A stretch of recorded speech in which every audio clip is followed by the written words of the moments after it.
आज आहे मार्गशीर्ष महिन्यातील शेवटचा गुरुवार आणि आज मला व्रत मांडायचं होतं, तसंच मग नैवेद्य वगैरे करायचं होतं, पण स्टॉलवर पण थांबायचं होतं. तर इकडलं लवकर आवरलं आणि आहोंना सांगितलं की मी आज लवकर जाणार आहे, कारण का मला आज गुरुवारच्या बाजारातून बरीचशी भाजी वगैरे घ्यायची. स्टॉलपासून ना थोडंफार म्हणजे जरा जवळच आहे मार्केट.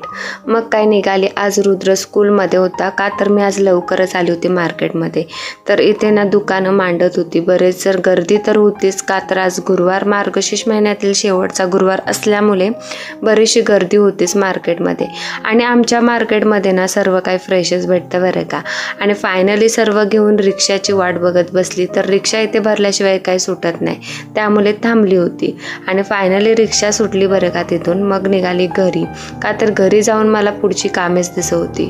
फायनली घरात आले आणि बघते तर एवढं सारा पसार, म्हणजे बोलतात ना जे काय लागणार होतं मला साहित्य ते मी घेऊन आली होती, त्यामुळे दमणूक तर झाली होती. पण रिक्षा होती त्यामुळे काही वाटलं नाही. तर इथे फळं वगैरे घेऊन आले आणि रुद्रसाठी ना आहोंनी रस दिलाय आणि चटणी तर घरातली संपली होती.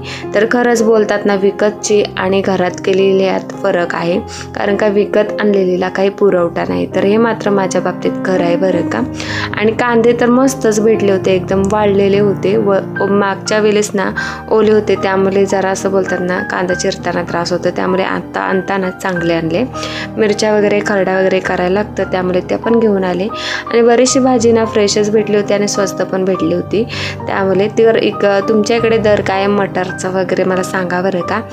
मी सर्व असं 10-15 पावशेरनीच घेऊन आलेली आहे, फक्त वाटाणा 30ला अर्धा. आणि त्याच्यानंतर मग बाकी सर्व देवपूजा वगैरे छान अशी लक्ष्मीचं व्रताची सर्व अशी बोलतात ना सेवा वगैरे छान अशी करून घेतली. तर आज शेवटचा गुरुवार असल्यामुळे ना घरामध्ये गोडधोड करायचं होतं, तर इथे शिराच्या पोळ्या करणार होती आणि मिरची फ्राय मला तर खूप आवडतं.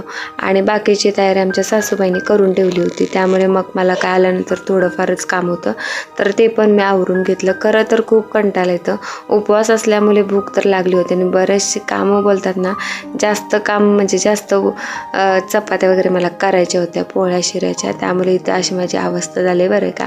आणि कंटाळा तर खूप येतं, काय सांगायचं, पण काही कामं तर आपल्याशिवाय कोण करणार हा तर प्रश्न आहेच. आणि इथे बघू शकता छान अशा शिऱ्याच्या पोळ्या वगैरे करून घेतल्या. आणि आजचा गुरुवार आणि आज माझा सणच, कारण का स्वामींचा सुद्धा उपवास असतो आणि मार्गशीर्ष महिन्यातील सुद्धा.